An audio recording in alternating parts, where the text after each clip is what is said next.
A 50,000-ton steel mountain is racing through a force 8 gale at 28 knots. Behind her, the largest hunting force in naval history, 6 battleships and 2 aircraft carriers, is screaming for blood. Ahead, just 400 miles away, lies the safety of the French coast and the protective umbrella of the Luftwaffe. At this moment, the Bismarck is the most dangerous object on the planet. She has already vaporized the HMS within 4 minutes and outrun every modern interceptor the British have thrown at her. But in the next 60 seconds, a single piece of technology so obsolete it looks like a museum relic is going to do what 16-inch naval guns couldn't. It won't sink the ship. It will do something much worse. It will lock her rudders at a 12-degree turn, transforming a masterpiece of German engineering into the world's most expensive carousel.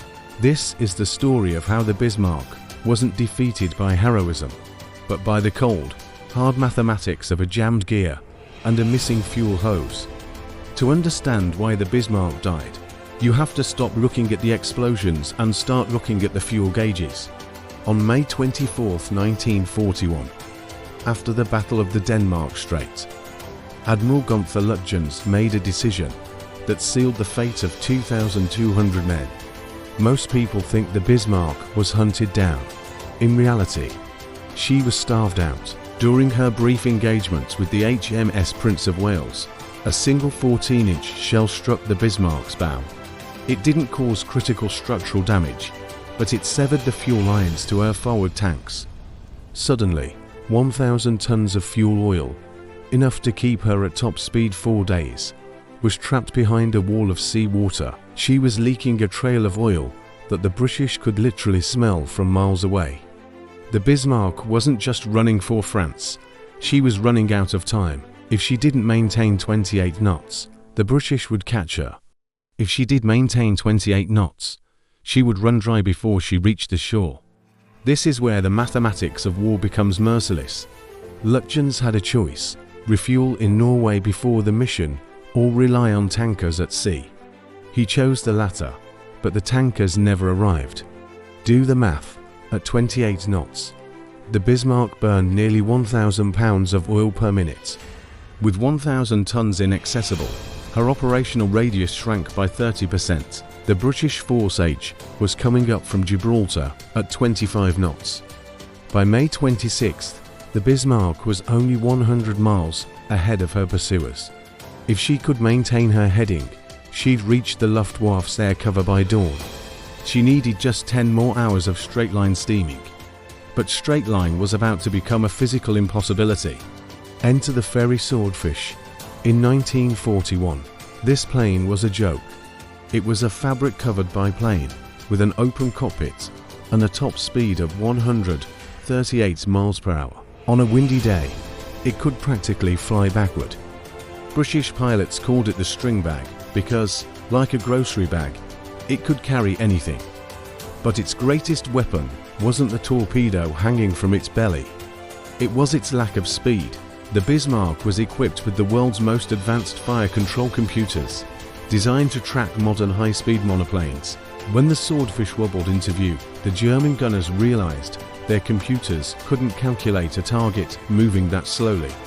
The 20mm and 37mm A8s were literally over-aiming, lead tracking for a ghost that wasn't there.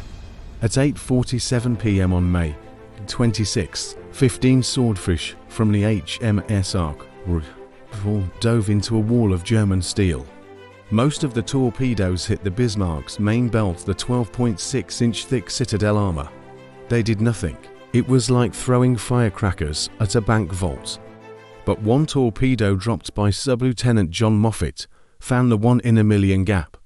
Because of the Bismarck's unique triple-screw design, her rudders were positioned in a way that left the steering gear vulnerable to a lateral blast. The torpedo exploded directly against the port rudder. The blast didn't just bend the steel. It jammed the entire steering assembly 12 degrees to port. The battle now entered its most surreal phase. For the next 10 hours, the Bismarck performed a slow, agonizing circle in the middle of the Atlantic. First, the maneuver failure. The crew tried to counter the jam by varying the speed of the 3 propellers. The math didn't work. The force of the jammed rudder was too great. The ship was forced to steam directly toward the approaching British battleships. Next, the Night of Shadows, 5 British destroyers, led by Captain Philip Vian, spent the night harassing the giant. They fired 16 torpedoes. Every single one missed, but it didn't matter. The goal wasn't to sink her. It was to keep the German crew awake.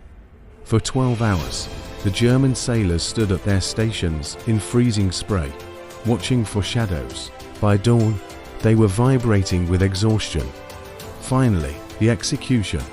At 8:47 a.m. on May 27th, the HMS Rodney and HMS King George V appeared on the horizon. They didn't have to chase her anymore. She was waiting for them.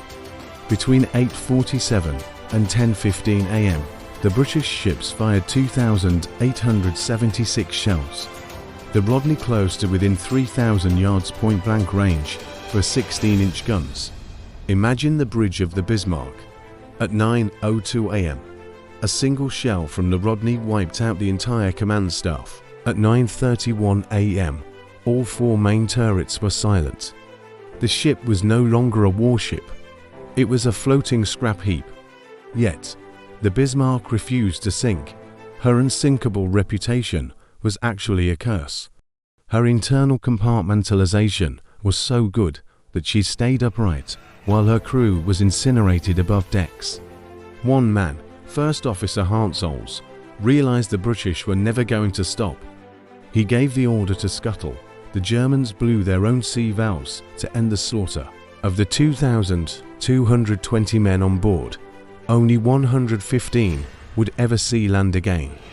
The loss of the Bismarck wasn't just the loss of a ship, it was the end of an entire philosophy.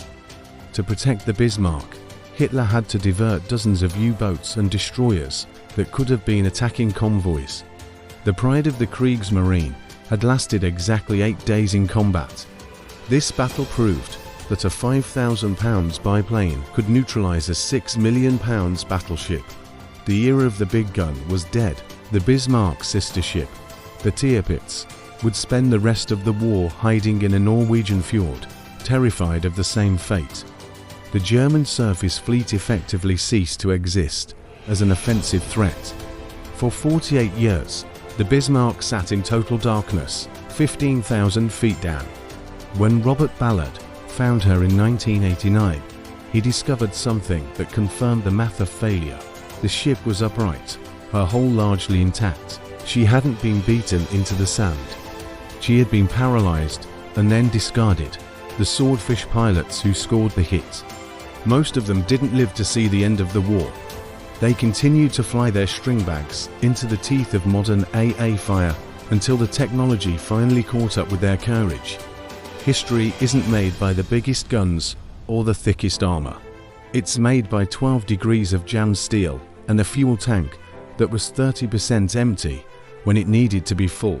If this breakdown changed how you see naval history, hit subscribe.